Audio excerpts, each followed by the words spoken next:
Hello ladies and gentlemen, I'm back with a video on this channel. See, the Wrestling Wizards has been dead for about a year now, but now I thought the other day, well, if you subscribe to my Minnesota Machine Gun channel, you know that I'm coming back. To this channel full time, and the offer still stands. Anyone that wants to make videos on the Minnesota Machine Gun, the channel is yours. Just contact me, let me know. It's all yours. And today I'm going to talk about two things: Money in the Bank 2013, which happened this past Sunday, and the Raw that followed after. And on the Raw, I'm going to cover key things. I'm not going to cover every match, every segment, just things I found interesting. And wow, you can see right here that light. That light's very annoying right now, I hope you know. But yeah, I'm back, and if you don't know where I've been, I created another channel in September 2012 called the Minnesota Machine Gun. And that channel didn't really kick off. I bit off more than I could chew. I thought I could do it, but it didn't work out so well. And I realized that I have more fan base, more viewership on the Wrestling Wizards. August 11th, 2012 was the last time I made a video on this channel, and I'm ecstatic to come back and make videos for all you fans. So, let's get started with Money in the Bank 2013. Setting is Philadelphia, Pennsylvania, and at the Wells Fargo Center, I believe. Money in the Bank has always been a good pay-per-view. I've always enjoyed every single Money in the Bank. I enjoyed the match type, the concept, I enjoyed the other matches that are on card. It's just one of my favorite pay-per-views of the year. So let's get into this.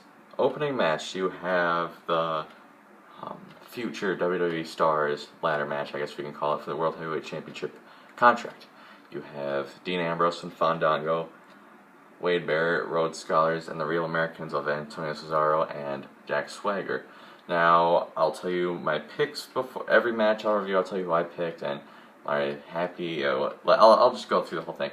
Anyway, for this match, I picked Dean Ambrose or Wade Barrett. I thought that with Wade Barrett, he's overdue. He needs the world title. He doesn't need, but he deserves a world title.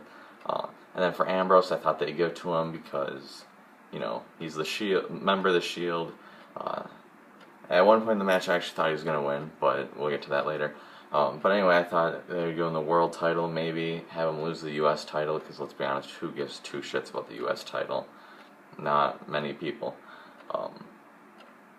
But you know, overall, this was, in my honest professional opinion, this was the better of the two ladder matches. I thought that there's more spots that were well done than in the All-Star Money in the Bank match. My personal opinion, I mean, let me know what you guys think about this match. But you had some key things. Cody Rhodes is busted open, good busted open. You had a spot where Rhodes took, I believe, Cesaro, and he got him in a muscle buster type thing, and it fell back on a ladder, which was insane. You had oh god, what? Oh yeah, you had Swagger hold up Cesaro on his, like, Cesaro's feet were on his shoulders, and he's walking with him to climb, get the briefcase. Rhodes comes in, I believe Rhodes. Rhodes jumps in, does a springboard drop kick, knocks Swagger. Cesaro falls. And then the Shield came out at one point. Then the Usos came out, had a very Attitude Era feel. So, you know, everyone interfered in every match, it seemed like, in the Attitude Era, but anyway, the Usos came out, and then they brawled. Ambrose got tipped down to the outside. Rhodes is climbing up the ladder. Everyone's like, yeah, Cody, Cody. Out of nowhere, Damien Sandow comes up behind Cody, pushes him off, climbs, gets the briefcase. And I'll be honest, I like Sandow. I picked him last year in this World Heavyweight title contract, Money in the Bank. I think it would have been better, a good big push immediately. I kind of like those more than building a guy up. That's just me. I don't know. But then, yeah, it happened. So Sandow won. The crowd, they were mixed on it. I prefer that Cody would have won, but then this leads to Cody Rhodes' babyface turn, which I enjoy. I'm going to enjoy seeing that feud. It's good that they're changing things up, turning guys like Ziggler, like Miz, like Rhodes, and on Raw, Mark Henry. It's good that they're turning these guys face. And then they need to turn some guys heel, though, in the process, which I think they'll do with guys like Daniel Bryan and Randy Orton. But enough of that. We'll get onto that later. Second match of the night, I believe, I might be out of order with this, between these two matches, it was Curtis Axel defending the Intercontinental title against The Miz. I'll be honest with you guys, I like Axel, I hate The Miz. Match was shit, in my opinion. It just wasn't a good enough. There wasn't much going on for it. Honestly, mid-card titles don't intrigue me as they used to, and that's not Axel's fault. It's not Ambrose's fault. It's not anyone who's held the title in the past. It's just they don't put enough focus into their feuds for the belt. Only time they really put any major focus around the feud is Night of Champions, which is kind of bullshit. That's not fair for the champions and for the fans. Axel won with his new finisher. Oh, I picked Axel, I guess. Yay. Let's see where this goes, I guess. Next match for the Divas title was Kaitlyn and AJ. I love both these Divas. My God, Kaitlyn is... Oh my God, Kaitlyn is so hot. That's my creepy moment of the video, I guess, that Kaitlyn is by far one of the hottest Divas in the company right now. And match wasn't as good as their payback match. AJ won, who I picked, so 2 for 1 as of right now. And then we get on to Ryback versus Jericho. I thought this was a good match. People were saying that, oh, this match is bad or a horrible match. I thought this was a good match. I thought this was a good filler for a pay-per-view. I thought these two work well together. I like how Ryback won with the Schoolboy. Yeah, I believe, Schoolboy. And it made it seem surprising and eventful. It was like, holy shit, out of nowhere. I like those kinds of finishes. I like sudden roll-ups and crap like that. I know a lot of people aren't going to agree with that, but I like the quick, small package 1, 2, 3. Everyone's like, oh my God, those are better moments than having someone like, Randy Orton like hitting the mat, RKO 1, 2, 3. It's less predictable that way. Like Fandango and Chris Jericho at Mania, that was not predictable. That you would just roll them up. I like that. Those are good finishes. Then we get on. Oh yeah, I picked Ryback. Ryback won. Then we go on to the World Heavyweight Title match. This is easily the singles match of the night, not ladder match, because I'm counting those 2 different categories. This is the singles match of the night. Ziggler against the reigning champion Del Rio, without Rodriguez because he got suspended because he likes drugs. Ziggler, they work so well together. I got to see them at a live event. And these two guys work so well together. Unfortunately, the next night on Raw, you learn that this feud does not continue to SummerSlam, but who knows what will happen. Good back and forth match, good kicks, good wrestling, good Del Rio. There's one spot where Ziggler goes for the split-legged bulldog. Del Rio ducks it, grabs him, German suplex. It looks so vicious and nice. It looked really nice. AJ comes out. She hits Del Rio with the belt, gets Ziggler DQ'd. Ziggler's like, what the fuck are you thinking? Leaves AJ in the ring. Fans are chanting, you screwed Ziggler. Well, this continues the next night on Raw. Then we have the WWE Championship, a match that I very much enjoyed. Oh yeah, I picked Ziggler to win the last match. So, as of right now, I am 3-2 in my predictions. This match, it was predictable. Cena, really? Who thought Henry was going to win the belt? Come on, guys.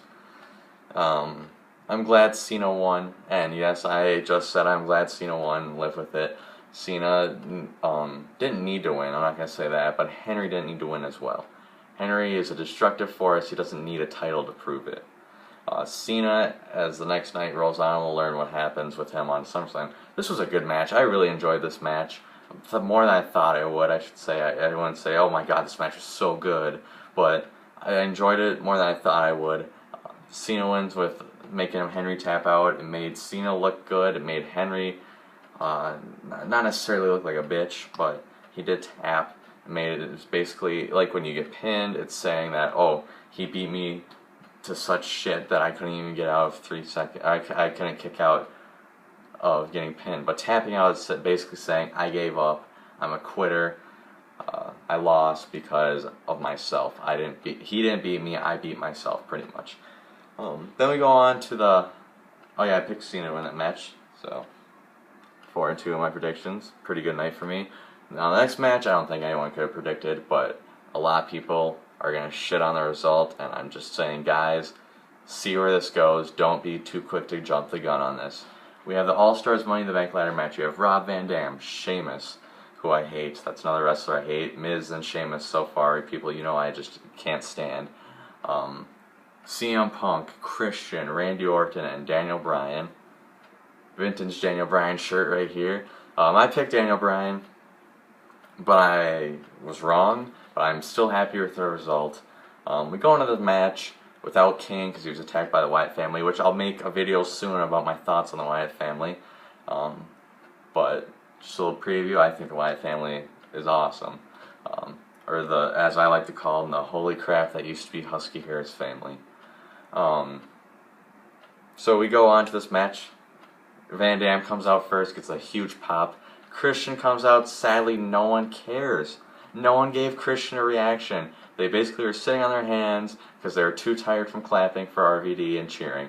Christian didn't even make it to the ring before Daniel Bryan's music hits. So then Daniel Bryan gets a huge ovation. It made Christian seem like such a pathetic little bitch in this match. Or not in this match, but in the entrances. You have Van Dam who's returning, you have Bryan, the most over guy in the company, and then Christian smack dab in the middle, who no one cares about Christian at this point in his career. I'm sorry, but I like Christian, but no one gives two shits about Christian right now. And that's a fact. Whether you want to admit it or not, no one cares what Christian is doing. He's not going to be in the world title picture. Well, I shouldn't say that. He might. I don't know. We have to wait till within the next couple weeks leading up to SummerSlam. And then you have Orton and Punk got a really good reaction. I was surprised. Yeah, I was surprised because, he seems to, as he's going in his feud with Lesnar, he seems to be doing little minimal things, like not really hyping up his ladder match like the other guys were. Overall, stiff match. Van Dam and Sheamus are the two stiffest motherfuckers in this damn company. And when they get together, oh my god, they beat the shit out of each other. Christian chipped a tooth in this match. Van Dam got busted open. And then later on in the match, Bryan's climbing the ladder. Curtis Axel runs out, beats down Bryan. Punk grabs Axel, GTS. Paul Heyman comes out, goes into Axel's unconscious face, and he's like, "What the hell are you doing? Well, that's my guy. That's my best friend. What are you doing?" Punk slam ladder. Paul Heyman's saying go. Paul Heyman grabs the ladder, nails Punk in the back.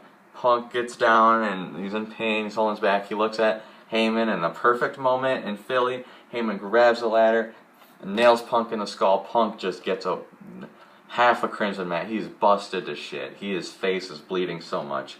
Heyman walks out. Punk is out of the match, I guess you could say. Van Dam starts climbing up. Orton runs, slides in, grabs his foot, pulls it, into an RKO, climbs the ladder. Nobody's around. Randy Orton grabs the briefcase, and he's Mr. Money in the Bank. And I'm glad that Randy Orton is Mr. Money in the Bank, and here are reasons why. He has not been in the title picture since 2011. He has not been doing anything since he's been in the title picture in 2011. He's getting stale as a face. He needs to turn heel. He's holding the Money in the Bank briefcase, which is for the WWE Championship, which is being competed between two baby faces at SummerSlam. This can only lead to Orton heel turn. Please, and the wrestling gods above, turn Orton fucking heel. Please. That's my wrestling god prayer of the day. Turn Orton heel. So overall, I liked Money in the Bank a lot. And then let's go right into Raw. Raw, I don't know where it's from